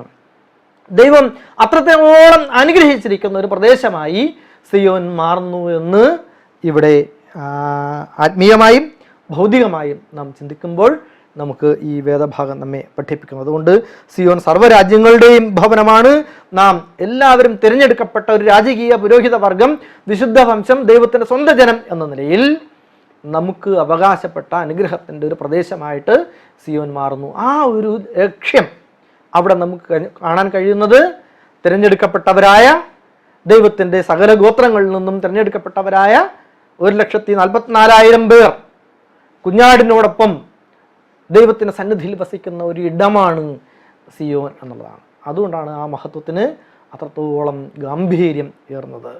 സൈന്യങ്ങളുടെ ദൈവമായ യഹോവ പരിശുദ്ധൻ പരിശുദ്ധൻ പരിശുദ്ധൻ എന്ന് ആർത്ത് പാടിക്കൊണ്ട്, കുഞ്ഞാടിൻ്റെ പാട്ടും കയ്യിൽ കുരുത്തോലയും ഏന്തിക്കൊണ്ട്, മോശയുടെ പാട്ടും പാടിക്കൊണ്ട്, കടലിരമ്പം പോലെ ദൈവത്തിൻ്റെ നാമത്തെ ഘോഷിക്കുന്ന ഒരു വലിയ സമൂഹത്തിന് എത്തിച്ചേരേണ്ടെന്നുള്ള പ്രദേശമാണ് സിയോൻ എന്ന് മനസ്സിലാക്കുക. സകല വിശ്വാസികളുടെയും ലക്ഷ്യസ്ഥാനമായി സിയോൻ മാറുകയും സിയോൻ സർവ്വ രാജ്യങ്ങളുടെയും സകല ഗോത്രത്തിലും സകല ഭാഷയിലും സകല വംശത്തിലുമുള്ള സകല ജനതകളുടെയും ഒരു ഭവനമായും സിയോൻ മാറുന്നു എന്ന് വേദഭാഗം നമ്മെ മനസ്സിലാക്കി തരുന്നു.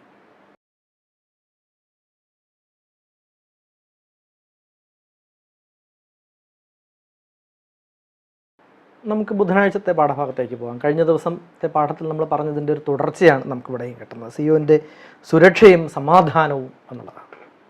സകല ജനത്തിനും ഉള്ള ഒരു ആശ്രയത്തിൻ്റെ ഇടമായി സിയോൻ മാറുമ്പോൾ സ്വാഭാവികമായും ദൈവത്തിൻ്റെ ആലയം, ദൈവത്തിൻ്റെ പ്രദേശം സുരക്ഷിതത്വത്തിൻ്റെയും സമാധാനത്തിൻ്റെയും സ്വസ്ഥതയുടെയും ഇടമായി മാറുന്നു. അവിടെ പ്രാർത്ഥനയുടെ ഇടമായി മാറുന്നു, സന്തോഷത്തിൻ്റെ ഇടമായി മാറുന്നു. സങ്കീർത്തനങ്ങൾ 46-ൻ്റെ 1 മുതൽ 7 വരെയുള്ള ഭാഗം വായിക്കുമ്പോൾ ഈ ലോകം എപ്രകാരം എന്തൊക്കെ സംഭവിച്ചിരുന്നാലും ദൈവത്തിൻ്റെ ജനത്തിന് ലഭിക്കുന്ന സുരക്ഷയുടെ അളവ് എത്രത്തോളം വലുതാണ് എന്ന് കോരഹ് പുത്രന്മാർ ഈ സങ്കീർത്തനത്തിൽ നമ്മോട് പറയുന്നുണ്ട്. ദൈവം നമ്മുടെ സങ്കേതവും നമ്മുടെ ബലവും നമ്മുടെ കഷ്ടങ്ങളിൽ അവൻ ഏറ്റവും അടുത്ത തുണയായിരിക്കുന്നു അല്ലേ? സങ്കീർത്തനക്കാരനായ ദാവീദ് പറഞ്ഞിട്ടുള്ളത് യഹോവ എൻ്റെ ഇടയനാകുന്നു എന്നാണ്. പകൽ മേഘസ്തംഭമായും രാത്രി അഗ്നിസ്തംഭമായും എപ്പോഴും അവൻ എൻ്റെ കൂടെയുണ്ട് എന്നാണ്.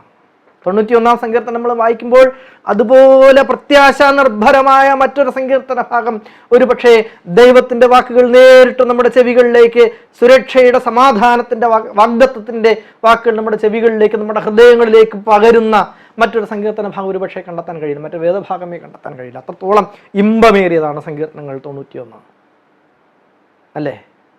സിംഹത്തിന്മേലും അണലിമേലും നീ ചവിട്ടും, ബാലസിംഹത്തെയും പെരുമ്പാമ്പിനെയും നീ മെതിച്ച് കളയും എന്നാണ് പറയുന്നത്. കഷ്ടകാലത്ത് ഞാൻ അവനോട് കൂടെ ഇരിക്കും, എൻ്റെ രക്ഷയെ അവന് കാണിച്ചു കൊടുക്കും. ഇതിൽ പരം ഒരു വാഗ്ദത്തം, സുരക്ഷിതത്വത്തിൻ്റെ ഒരു വാഗ്ദത്തം എന്താണ് ദൈവം മനുഷ്യന് നൽകാനുള്ളത്? കോരഹൂത്ത പുത്രന്മാർ ഇവിടെ പറയുന്നത്, ദൈവം സങ്കേതവും നമ്മുടെ സങ്കേതവും ബലവുമാകുന്നു, കഷ്ടങ്ങളിൽ അവൻ ഏറ്റവും അടുത്ത തുണയായിരിക്കുന്നു എന്നാണ്. അതുകൊണ്ട് ഭൂമി മാറിപ്പോയാലും, പർവ്വതങ്ങൾ കുലുങ്ങി സമുദ്രമധ്യേ വീണാലും, അതിലെ വെള്ളം ഇരച്ചു കലങ്ങിയാലും, അതിൻ്റെ കോപം കൊണ്ട് പർവ്വതങ്ങൾ കുലുങ്ങിയാലും നാം ഭയപ്പെടുകയില്ല. പ്രദേശി ഭൂമിയിൽ എന്തു തന്നെ ദുരന്തങ്ങൾ, പ്രകൃതി ദുരന്തങ്ങൾ ഉണ്ടായിരുന്നാലും, പ്രകൃതി കലങ്ങി മറിഞ്ഞാലും, ഇടിച്ചു തകർത്താലും ദൈവത്തിൻ്റെ ജനത്തിനെ അവൻ സംരക്ഷിക്കും. എന്താണ്? ഒരു നദിയുണ്ട്, അതിൻ്റെ തോടുകൾ ദൈവനഗരത്തെ, അത്യുന്നതിൻ്റെ വിശുദ്ധ നഗരത്തെ തന്നെ സന്തോഷിപ്പിക്കുന്നു. അതിൻ്റെ മധ്യേ ദൈവമുണ്ട്, അത് കുലുങ്ങിപ്പോകുകയില്ല. ദൈവം അധികാലത്ത് തന്നെ അതിനെ സഹായിക്കും. ജാതികൾ ക്രുദ്ധിച്ചു, രാജ്യങ്ങൾ കുലുങ്ങി, അതിൽ അവൻ്റെ ശബ്ദം അവൻ തൻ്റെ ശബ്ദം കേൾപ്പിച്ചു, ഭൂമി ഉരുകിപ്പോയി. സൈന്യങ്ങളുടെ ദൈവമായ യഹോവ നമ്മോട് കൂടെയുണ്ട്, യാക്കോബിൻ്റെ ദൈവം നമ്മുടെ ദുർഗം ആകുന്നു. വരുവിൻ, യഹോവയുടെ പ്രവൃത്തികളെ നോക്കുവിൻ, അവൻ ഭൂമിയിൽ എത്ര ശൂന്യത വരുത്തിയിരിക്കുന്നു. അവൻ ഭൂമിയുടെ അറ്റം വരെയും യുദ്ധങ്ങളെ നിർത്തൽ ചെയ്യുന്നു. അവൻ വില്ലടിച്ച് കുന്തം മുറിച്ച് രഥങ്ങളെ തീയിലിട്ട് ചുട്ടുകളയുന്നു. മിണ്ടാതിരുന്ന് ഞാൻ ദൈവമെന്നറിഞ്ഞുകൊള്ളുവിൻ, ഞാൻ ജാതികളുടെ ഇടയിൽ ഉന്നതനാകും, ഞാൻ ഭൂമിയിൽ ഉന്നതനാകും. സൈന്യങ്ങളുടെ ദൈവമായ യഹോവ നമ്മോട് കൂടെയുണ്ട്, യാക്കോബിൻ്റെ ദൈവം നമ്മുടെ ദുർഗം ആകുന്നു. ദൈവിക വാഗ്ദത്തത്തിൻ്റെ, സുരക്ഷയുടെ ഒരുപാട് അധ്യായങ്ങൾ നമുക്ക് നൽകിയിട്ടുണ്ട് വേദപുസ്തകം. നോക്കൂ, സങ്കീർത്തനങ്ങൾ 46:10 പറയുന്നത്, ഞാൻ മിണ്ടാതിരുന്ന് ഞാൻ ദൈവമെന്ന് അറിഞ്ഞുകൊള്ളുവിൻ. അവനെ ഭയപ്പെടുവാൻ തക്കവണ്ണം വിശുദ്ധ നാമം നമ്മുടെ മുമ്പിലിരിക്കുകയാണ്. പരിശുദ്ധമായ നാമം. ആ ദൈവമുള്ളിടത്താണ് നമുക്ക് സമാധാനവും സ്വസ്ഥതയും ഉള്ളത്. കാരണം നമുക്ക് വേണ്ടി അവൻ യുദ്ധത്തിന് ഇറങ്ങും, നമുക്ക് വേണ്ടി അവൻ പോരാട്ടത്തിന് മുന്നിൽ നിൽക്കും. ശത്രു നമ്മെ കീഴ്പ്പെടുത്തുവാൻ അവൻ സമ്മതിക്കുകയില്ല. കാരണം നാം അവൻ്റെ ദൈവത്തിൻ്റെ സ്വന്തം ജനം ആകുന്നു. നാം രാജകീയ പുരോഹിത വർഗമെന്ന്, വിശുദ്ധ വംശമെന്ന്, സ്വന്തം ജനമെന്ന് നെറ്റിമേൽ പേരെഴുതപ്പെട്ട ദൈവത്തിൻ്റെ വിശുദ്ധ ജനമാണ്. അതുകൊണ്ട് രാജ്യങ്ങൾ കുലുങ്ങിയാലും, പർവ്വതങ്ങൾ കുലുങ്ങിയാലും, ഭൂമി മാറിപ്പോയാലും, അതിലെ വെള്ളം ഇരച്ച് കലങ്ങി കയറി വന്നാലും ഒന്നും നാം ഭയപ്പെടേണ്ടുന്നതായ കാര്യമില്ല. ജാതികൾ ക്രുദ്ധിച്ചുകൊണ്ട് നമ്മുടെ നേരെ വന്നാലും നാം ഭയപ്പെടേണ്ടുന്ന കാര്യമില്ല. കാരണം ദൈവം അധികാലത്തേ അതിനെ സഹായിക്കും. സിയോനിൽ നിന്നുള്ള സുരക്ഷയും സിയോനിൽ നിന്നുള്ള സമാധാനവും നമ്മുടെ ഓരോരുത്തരുടെയും ജീവിതത്തിൽ ഉണ്ടാകും എന്നാണ് ഇവിടെ ഒരു വേദഭാഗം നമുക്ക് തന്നിരിക്കുന്നു. നോക്കൂ, ദൈവം സമ്പൂർണ്ണ സങ്കേതം ആയവരാണ്, സിയോൻ്റെ ശാശ്വതമായ സമാധാനത്തിൻ്റെയും സുരക്ഷിതയുടെയും ഉറവിടം. എന്നാലും എന്ന പ്രയോഗമാണ് സിയോൻ്റെ സുരക്ഷയെ എടുത്തു കാണിക്കുന്നത്. 3-ാമത്തെ വാക്യം നോക്കൂ, ലോകം ദുരിതത്തിൽ ആയിരുന്നാലും ദൈവജനം സുരക്ഷിതരായിരിക്കും. യാതൊരു കുഴപ്പമില്ലാതിരിക്കുന്നതാണ് സമാധാനം എന്നല്ല, ദൈവം തന്നെ ആശ്രയിക്കുന്നവർക്ക് നൽകുന്ന ദാനമാണ് സമാധാനം എന്നാണ് അത് കാണിക്കുന്നത്. സങ്കീർത്തനം 46:6 മുതൽ 11 വരെയുള്ള വാക്യങ്ങൾ വായിക്കുമ്പോൾ അവിടെ നമ്മൾ നേരത്തെ പറഞ്ഞ ജാതികൾ ക്രുദ്ധിച്ചു, രാജ്യങ്ങൾ കുലുങ്ങി, ദൈവം തൻ്റെ ശബ്ദം കേൾപ്പിച്ചു, അവർ ഭൂമി ഉരുകിപ്പോയി. ദൈവം തൻ്റെ അതൃപ്തിയുടെ ശക്തിയോടെ ഭൂമിയെ സൃഷ്ടിച്ച അതേ ശക്തിയോടെ ഭൂമിയെ ഉരുക്കും വിധമാണ് ഇപ്പോൾ പ്രതികരിക്കുന്നത് എന്ന് സങ്കീർത്തനങ്ങൾ 46:6 പറയുന്നു എന്നാണ് ലേഖകൻ പറയുന്നത്. ദുരിത കോലാഹലങ്ങൾ നിറഞ്ഞ ലോകത്തിൽ ദൈവത്തിൽ വിശ്വസിക്കാനും സമാധാനം നേടാനും എങ്ങനെ പഠിക്കേണ്ടതുണ്ട് എന്ന്. സമാധാനം ആഗ്രഹിക്കുന്നവരാണ് എങ്കിൽ നിങ്ങൾ ദൈവത്തിൻ്റെ അരികിലേക്ക് പോവുക. അതാണ് ഞാൻ നേരത്തെ പറഞ്ഞത്. 91-ാം സങ്കീർത്തനം ഈ ഒരു പ്രത്യാശയ്ക്കുള്ള ഒരു വാഗ്ദത്തമാണ്. അത്യുന്നതൻ്റെ മറവിൽ വസിക്കുകയും സർവശക്തൻ്റെ നിഴലിൻ കീഴിൽ പാർക്കുകയും ചെയ്യുന്നവൻ അവൻ ഇങ്ങനെ പറയുന്നു, യഹോവയെക്കുറിച്ച് ഇങ്ങനെ പറയുന്നു, അവൻ എൻ്റെ സങ്കേതവും കോട്ടയും ഞാൻ ആശ്രയിക്കുന്ന എൻ്റെ ദൈവവും. അങ്ങനെ പറഞ്ഞുകൊണ്ട് ദൈവത്തിങ്കിലേക്ക്, ദൈവത്തിൻ്റെ വിശുദ്ധിയിലേക്ക് കടന്നു ചെല്ലുമ്പോൾ ദൈവം ഓരോരോ അനുഗ്രഹങ്ങളായി അവൻ്റെ ജീവിതത്തിലേക്ക് നൽകും.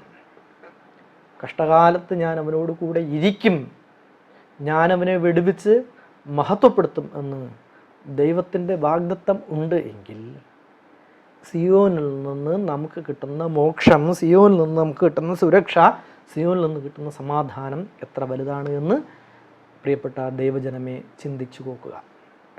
ആ ഒരു ചിന്തയ്ക്ക് വേണ്ടിയിട്ടാണ് ഈ സങ്കീർത്തന ഭാഗം ഈ നിമിഷത്തിൽ നമ്മുടെ മുന്നിലേക്ക് കൊണ്ടുവന്നിരിക്കുന്നത്. നമ്മൾ ഈ പാഠഭാഗം വായിക്കുമ്പോൾ, ഈ പാഠഭാഗം ചർച്ച ചെയ്യുമ്പോൾ സിയോനിൽ നിൽക്കുന്ന ശാശ്വതമായ സമാധാനത്തെയും സുരക്ഷിതത്വത്തെയും കുറിച്ച് ചിന്തിക്കുക. ദൈവരാജ്യം നമുക്ക് എത്രത്തോളം സംതൃപ്തി നൽകുന്ന, സമാധാനം നൽകുന്ന, സ്വസ്ഥത നൽകുന്ന ഒരിടമായിരിക്കും എന്ന് ചിന്തിച്ചുകൊണ്ട് ഈ ഭാഗം പഠിക്കുവാൻ നാം തയ്യാറാകേണ്ടതുണ്ട്.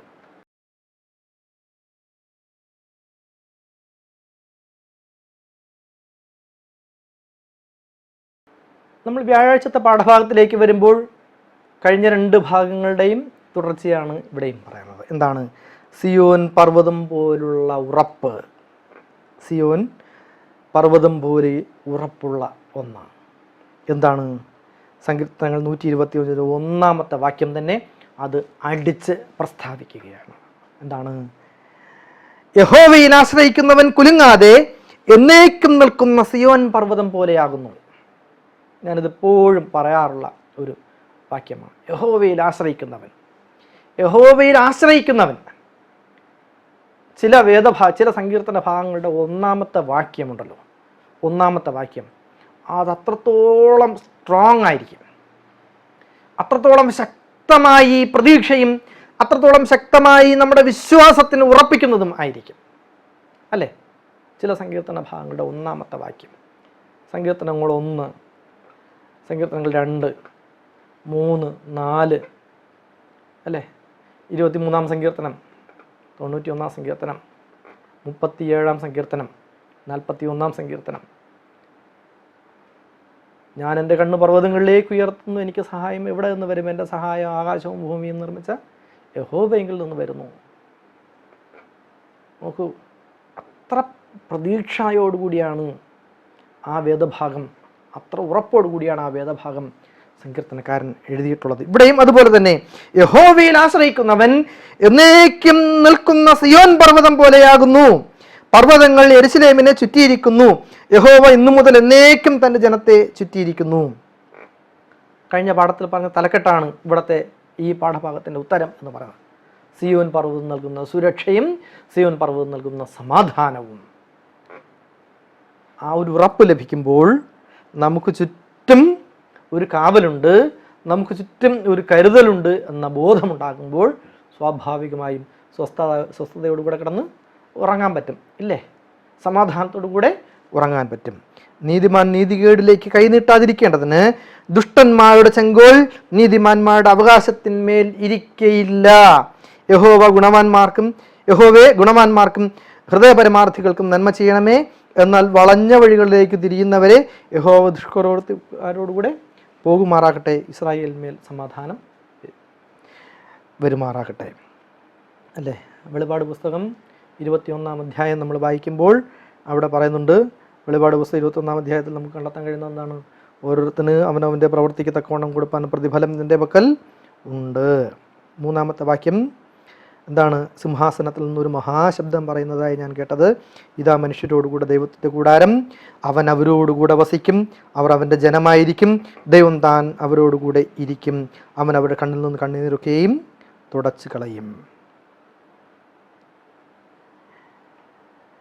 എന്നിട്ട് അതിൻ്റെ 7-ാമത്തെ വാക്യം, 21-ാം അധ്യായത്തിൻ്റെ 7-ാമത്തെ വാക്യം, ജയിക്കുന്നവന് ഇത് അവകാശമായി ലഭിക്കും, ഞാൻ അവന് ദൈവവും അവൻ എനിക്ക് മകനും ആയിരിക്കും എന്ന് വിശുദ്ധ വേദ പുസ്തകത്തിൽ വെളിപാട് പുസ്തകം 21-ാം അധ്യായത്തിൻ്റെ 7-ാമത്തെ വാക്യത്തിൽ പറയുന്നുണ്ട്. പ്രിയമുള്ളവരെ, ലോകത്തിലേക്കുള്ള പാപത്തിൻ്റെ പ്രവേശനം, ക്രിസ്തുവിൻ്റെ ജഡാവതാരം, പുനർജീവൻ, ഉയിർപ്പ് തുടങ്ങി ബൈബിളിലെ പല വിഷയങ്ങളും മനുഷ്യ മനസ്സുകൾക്ക് വിവരിക്കുവാനാകാത്ത ആഴമേറിയവയാണ്, അഥവാ പൂർണ്ണമായി ഗ്രഹിക്കാൻ കഴിയാത്തവയാണ് എന്ന് Ellen G White steps to Christ എന്ന പുസ്തകത്തിൻ്റെ 106 പുറത്തിൽ പറഞ്ഞിട്ടുണ്ട്. അഥവാ പൂർണ്ണമായി ഗ്രഹിക്കാൻ കഴിയുകയില്ല. ദൈവത്തിൻ്റെ കരുതലിൻ്റെ മഹാമർമ്മങ്ങളെ മനസ്സിലാക്കാൻ കഴിയുന്നില്ല എന്നതിനാൽ മാത്രം ദൈവവചനത്തെ അവിശ്വസിക്കുവാൻ നമുക്ക് കാരണമില്ല. വിശ്വസിക്കുന്നവർക്ക് കർത്താവായ യേശുക്രിസ്തു പറഞ്ഞത് എന്താണ്? വിശ്വസിക്കുക മാത്രം ചെയ്യുക. വിശ്വസിക്കുന്നവർക്ക്, അവിശ്വാസികൾക്കല്ല, അല്പവിശ്വാസികൾക്കും അല്ല, വിശ്വസിക്കുന്നവർക്ക്. മനുഷ്യ മനസ്സ് എന്ന് പറയുന്നത് പലപ്പോഴും ദുർബലതയുടെയും ചഞ്ചലതയുടെയും ഇടമാണ്. പ്രലോഭനങ്ങളിൽ മനുഷ്യൻ മയങ്ങി വീഴുമായിരിക്കാം. പക്ഷേ അവിശ്വാസവും അല്പവിശ്വാസവും കാണിക്കുന്നവർക്ക് ഒരിക്കലും ഒരിടത്തും രക്ഷയുണ്ടാവുകയില്ല. തിരുവെഴുത്തുകളിൽ പറഞ്ഞിരിക്കുന്നതായ ദിവ്യ വാഗ്ദത്തങ്ങൾ നമ്മുടെ ജീവിതത്തിൽ നിറവേറണമെന്നുണ്ടെങ്കിൽ പൂർണ്ണ വിശ്വാസം, പൂർണ്ണ ഹൃദയത്തോടെ, പൂർണ്ണ മനസ്സോടെ, പൂർണ്ണ ആരാധനയോടെ, പൂർണ്ണ വിശ്വാസത്തോടെ, പൂർണ്ണ ഭക്തിയോടെ, പൂർണ്ണ ശക്തിയോടെ നാം ദൈവത്തിൻ്റെ സന്നിധിയിലേക്ക് കടന്നു ചെല്ലേണ്ടത് ആവശ്യമാകുന്നു. അപ്പോഴാണ് കുഞ്ഞാടിൻ്റെ ജീവപുസ്തകത്തിൽ എഴുതിയിരിക്കുന്ന അനുഗ്രഹത്തിൻ്റെ വാഗ്ദത്തങ്ങളൊക്കെയും നമ്മുടെ ജീവിതത്തിൽ വന്ന് ഭവിക്കുന്നത്. ആ നഗരത്തിൽ പ്രകാശിപ്പാൻ സൂര്യനും ചന്ദ്രനും ആവശ്യമില്ല. സിയോനിൽ പ്രകാശിപ്പാൻ സൂര്യനും ചന്ദ്രനും ആവശ്യമില്ല. ദൈവ തേജസ് അതിനെ പ്രകാശിപ്പിച്ച് കുഞ്ഞാട് അതിൻ്റെ വിളക്കാകുന്നു എന്ന് വെളിപാടിൻ്റെ പുസ്തകം 21-ാം അധ്യായത്തിൻ്റെ 23-ാമത്തെ വാക്യം പറയുന്നുണ്ട്. ദൈവത്തിൽ വിശ്വസിക്കുവാനും ആശ്രയിക്കുവാനും സിയോൻ പർവ്വതം ഒരു ഇളകാത്ത സംഗീതം. അതാണ് സങ്കീർത്തനങ്ങൾ, നമ്മളിവിടെ വായിച്ച സങ്കീർത്തനങ്ങൾ 125-ൻ്റെ 1 മുതലുള്ളതായ 1-ാമത്തെ വാക്യത്തിൽ പറയുന്നത്, എന്നേക്കും ഉറപ്പുള്ള സിയോൻ പർവ്വതം പോലെ നാം ദൈവത്തിൻ്റെ അരികിൽ ആ വിശ്വാസത്തോടു കൂടി, അവൻ നമ്മെ കരുതുമെന്നവനാണ് എന്ന വിശ്വാസത്തോടു കൂടി കടന്നു ചെല്ലേണ്ടത് ആവശ്യമാണ്. കർത്താവിൽ പ്രിയ ദൈവജനമേ, സിയോനിൽ ദൈവത്തിനുള്ള അടങ്ങാത്ത ആഗ്രഹം എന്ന തലക്കെട്ടോടു കൂടിയാണ് നമ്മൾ ഇന്നത്തെ പാഠം പഠിച്ചത്. ദൈവത്തിലേക്ക് കടന്നു ചെല്ലാനുള്ള ഒരു വലിയ ക്ഷണമായിരുന്നു അത്. സിയോനെ എല്ലായ്പ്പോഴും ഓർക്കുന്നതിനും സിയോൻ പ്രതിനിധാനം ചെയ്യുന്ന ദൈവത്തിൻ്റെ സമുന്നത ഭരണത്തിൽ പ്രത്യാശ വയ്ക്കുന്നതിനുമുള്ള ഒരു പരിപൂർണമായ സമർപ്പണമാണ് സിയോൻ ഗാനങ്ങൾ. വേദപുസ്തകത്തിൽ സങ്കീർത്തനക്കാരൻ പാടുന്ന സിയോൻ ഗാനങ്ങളെന്ന് ലേഖകൻ നമ്മോട് പറയുന്നുണ്ട്. Ellen G White the great controversy, വൻവിവാദം എന്ന അവരുടെ പ്രശസ്തമായ പുസ്തകത്തിൻ്റെ 677-ാമത്തെ പുറത്ത് ഇപ്രകാരം രേഖപ്പെടുത്തിയിരിക്കുന്നു. അതിനാൽ സിയോൻ ഗാനങ്ങൾ പാടുന്നത് പുതിയ ഭൂമിയിൽ ദൈവരാജ്യം പുനഃസ്ഥാപിക്കപ്പെടുന്നതിനുള്ള പ്രത്യാശയെ സജീവമായി സൂക്ഷിക്കുന്നതിന് വേണ്ട ഒരു വൈകാരിക തീരുമാനമാണ്. ദൈവത്തിങ്കിലേക്ക് കടന്നു ചെല്ലുവാനുള്ള ഒരു വൈകാരിക തീരുമാനം, an emotional decision, an emotional determination.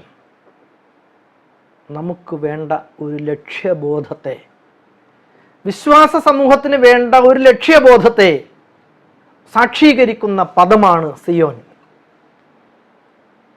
നമ്മുടെ പ്രത്യാശ, നമ്മുടെ വിശ്വാസം അതെത്രത്തോളം ഉണ്ട് എന്ന് ഒന്ന് സ്വയം വിലയിരുത്തുന്നതിനും അതിലെന്തെങ്കിലും കുറവുണ്ടെങ്കിൽ കൂട്ടിച്ചേർക്കുന്നതിനും അതിനെ കൃത്യമായി നിലനിർത്തുന്നതിനും വേദപുസ്തകത്തിലെ സത്യങ്ങളെ സത്യമായി ഗ്രഹിക്കുന്നതിനും മറ്റുള്ളവർക്ക് മുമ്പിൽ സത്യമായി വെളിപ്പെടുത്തി കൊടുക്കുന്നതിനുമുള്ള ഒരു പദമായി സിയോൻ നമ്മുടെ കൺമുമ്പിൽ അവതരിക്കപ്പെട്ടിരിക്കുകയാണ്. സിയോനെ മറക്കാതിരിക്കാനുള്ള ഒരു നിശ്ചയം ദൈവത്തിൻ്റെ തീർത്ഥാടകർക്ക് അനിവാര്യമായ ഒരു പ്രതിജ്ഞയാകണം. അതായത് അവർ ഒരിക്കലും ഈ ലോകത്തെ തങ്ങളുടെ മാതൃരാജ്യം സ്വന്തം നാട് ആയി സ്വീകരിക്കില്ല, എന്നാൽ പുതിയ ആകാശത്തിനും പുതിയ ഭൂമിക്കുമായി കാത്തിരിക്കും. അങ്ങനെ പുതിയ യെരൂശലേമിൽ ജീവിക്കുവാൻ ആഗ്രഹിച്ച് കാത്തിരിക്കുന്ന എല്ലാ തലമുറകളുടെയും വിശ്വാസികൾ പാടുവാനുള്ളതാണ് സിയോൻ ഗീതങ്ങൾ.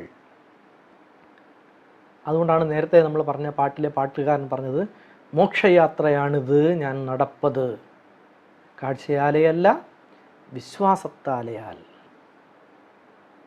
ഒരുപാട് വീഴ്ചകൾ സംഭവിക്കും, താഴ്ചകൾ സംഭവിക്കും. അപ്പോഴേക്കും യഹോവയായ ദൈവം പരിചയം പലകയുമായി നമ്മോട് കൂടെ ഉണ്ടാകും എന്നുള്ള പൂർണ്ണമായ വിശ്വാസം. വീഴ്ചകൾ താഴ്ചകൾ വന്നിടും വേളയിൽ രക്ഷകൻ കൈകളിൽ താങ്ങിടും. സിയോൻ സഞ്ചാരി ഞാൻ, യേശുവിൽ ചാരി ഞാൻ പോകുന്നു കുരിശിൻ്റെ പാതയിൽ. ആ ഒരു മോക്ഷയാത്ര, സിയോനെ മറക്കാതിരിക്കാനുള്ള ഒരു നിശ്ചയം, ദൈവത്തെങ്കിലേക്ക് സഞ്ചരിക്കുന്ന തീർത്ഥാടകർക്കുള്ള ഒരു ഓർമ്മപ്പെടുത്തൽ, ഒരു പ്രതിജ്ഞ.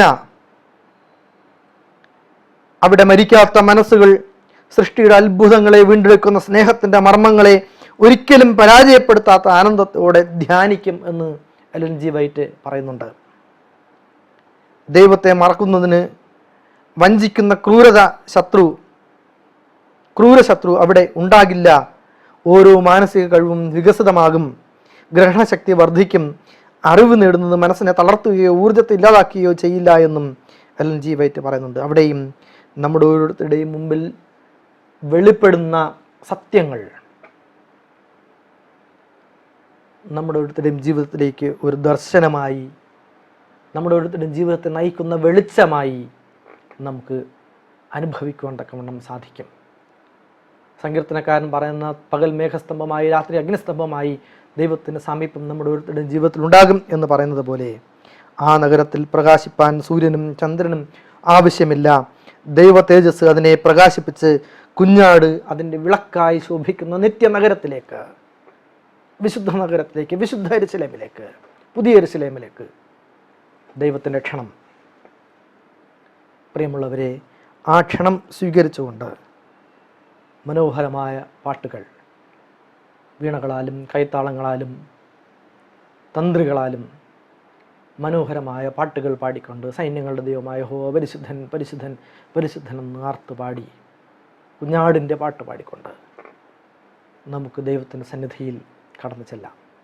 അതിനുള്ള ഒരു ക്ഷണമാണ് യഥാർത്ഥത്തിൽ ഇന്നത്തെ ഈ പാഠം. ദേശത്തിൻ്റെ വിവിധ ഭാഗങ്ങളിൽ നിന്ന് ഈ വചനം ധ്യാനിക്കുകയും പഠിക്കുകയും ഞങ്ങളോടൊപ്പം ഇത് കേൾക്കുകയും ചെയ്യുന്ന ദൈവത്തിൻ്റെ പ്രിയജനമേ, നിങ്ങൾ ഈ ക്ഷണം സ്വീകരിക്കാൻ തയ്യാറാണോ? നിങ്ങൾ ഈ ക്ഷണം സ്വീകരിക്കാൻ തയ്യാറാണ് എങ്കിൽ വരിക എന്ന് ആത്മാവും മണവാട്ടിയും നമ്മെ വിളിക്കും. ഈ ക്ഷണം നമ്മൾ നിരസിക്കുകയാണ് എങ്കിൽ നിന്നെ ഞാൻ അറിയുന്നില്ല എന്ന ശബ്ദമായിരിക്കും മുഴങ്ങി കേൾക്കുന്നത്. കർത്താവ് തൻ ഗംഭീരനാദത്തോടും പ്രധാനദൂതൻ്റെ ശബ്ദത്തോടും കാഹളത്തോടും കൂടെ വാനമേഘങ്ങൾ എഴുന്നള്ളുന്ന നാൾ അതിവിദൂരമല്ല പ്രിയമുള്ളവരെ.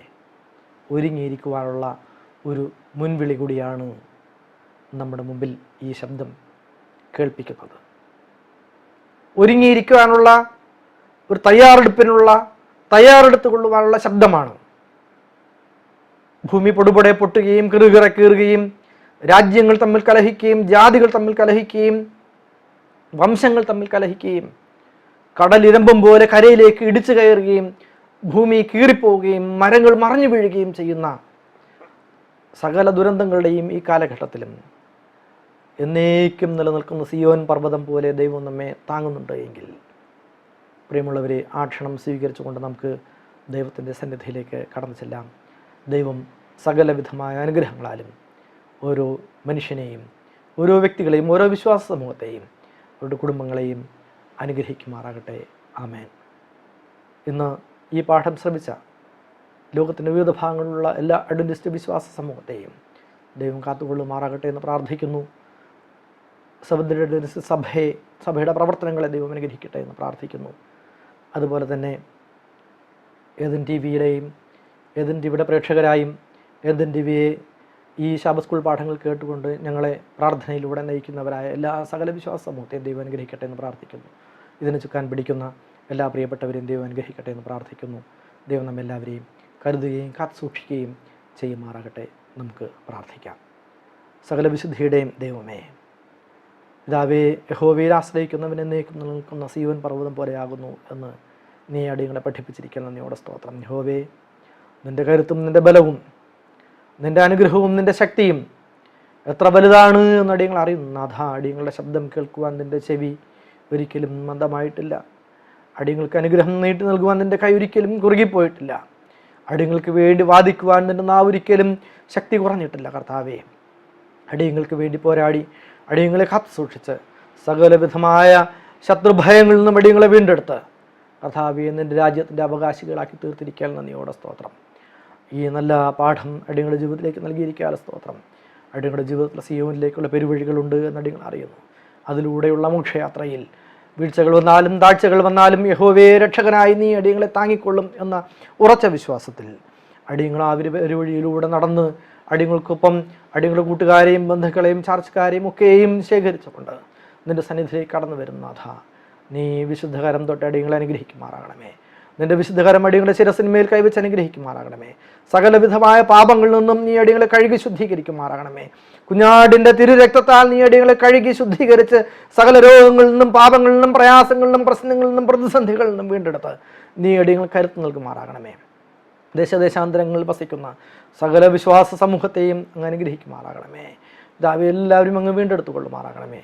കർത്താവുതൻ ഗംഭീരനാഥത്തോടും പ്രധാവിൻ്റെ ശബ്ദത്തോടും കാഹളത്തോടും കൂടെ വാനമേഘങ്ങൾ എഴുന്നള്ളുമ്പോൾ സൈന്യങ്ങളുടെ ദൈവമായ ഹോ പരിശുദ്ധൻ പരിശുദ്ധൻ പരിശുദ്ധൻ എന്ന ആർത്തുപാടി ആനന്ദത്തോടുകൂടി നിന്നെ എതിരേൽക്കുവാൻ അടിയങ്ങൾ ഓരോരുത്തരെയും ഒരുക്കുമാറാകണമേ. ഇതാവേ ഈ നല്ല സന്ദർഭത്തിനായ സ്തോത്രം, നൽകിയ വചനത്തിനായ സ്തോത്രം. ഏതിന് ടി വി അനുഗ്രഹിക്കുമാറാകണമേ. ഇതിന് ചുക്കാൻ പിടിക്കുന്ന പ്രിയപ്പെട്ട സഹോദരങ്ങൾ ഓരോരുത്തരെയും തിരുക്കരങ്ങൾ നൽകുന്നു. അഭിനയും കുടുംബത്തെയും തിരുക്കരങ്ങൾ നൽകുന്നു. അനുഗ്രഹിക്കുമാറാകണമേ. അടിയനെയും പൊടിയോളം താഴ്ത്തി തിരുക്കരങ്ങൾ നൽകുന്നു. പ്രത്യേകിച്ച് അടിയങ്ങളുടെ ശാബ സ്കൂൾ അധ്യാപനായ ജോയ് സാറിന് വേണ്ടി പ്രാർത്ഥിക്കുന്നു. അദ്ദേഹത്തെ അനുഗ്രഹിക്കുമാറാകണമേ. ശാരീരികമായും മാനസികമായും ബലപ്പെടുത്തുമാറാകണമേ. നിനക്ക് വേണ്ടി നിൻ്റെ സഭയ്ക്ക് വേണ്ടി ഉറച്ചു നിൽപ്പാൻ ദാവേ അദ്ദേഹത്തെ അനുഗ്രഹിക്കുമാറാകണമേ. സകലവിധ ശത്രുക്കളിൽ നിന്നും ദാവേ വീണ്ടെടുക്കുമാറാകണമേ, ശക്തീകരിക്കുമാറാകണമേ എന്ന് പ്രാർത്ഥിക്കുന്നു. ഏതിൻ്റെ ടിവിയുടെ പ്രവർത്തനങ്ങൾക്കായി സഹായിക്കുന്ന കുടുംബത്തെയും അവരുടെ ജീവിതങ്ങളെയും അങ്ങ് അനുഗ്രഹിക്കുമാറാകണമേ. അടിയങ്ങളുടെ സഭയും സഭയുടെ നേതൃത്വത്തെയും അനുഗ്രഹിക്കുമാറാകണമേ. അപ്രകാരമാർക്കെല്ലാം വേണ്ടി പ്രാർത്ഥനയുടെ മുമ്പിട്ടിരിക്കുന്ന സകലരെയും തിരുക്കരങ്ങൾ നൽകുന്നു. അങ്ങയുടെ വിശുദ്ധ നാമത്താൽ സകലരെയും ശക്തീകരിക്കുകയും ബലപ്പെടുത്തുകയും അനുഗ്രഹിക്കുകയും ചെയ്യുമാറാകണം. അടിയങ്ങൾക്ക് ആയുധ യേശു ക്രിസ്തുവിൻ നാമത്തിൽ താഴ്മയായി യാചിക്കുന്നു പ്രിയ പിതാവേ. ആമേൻ.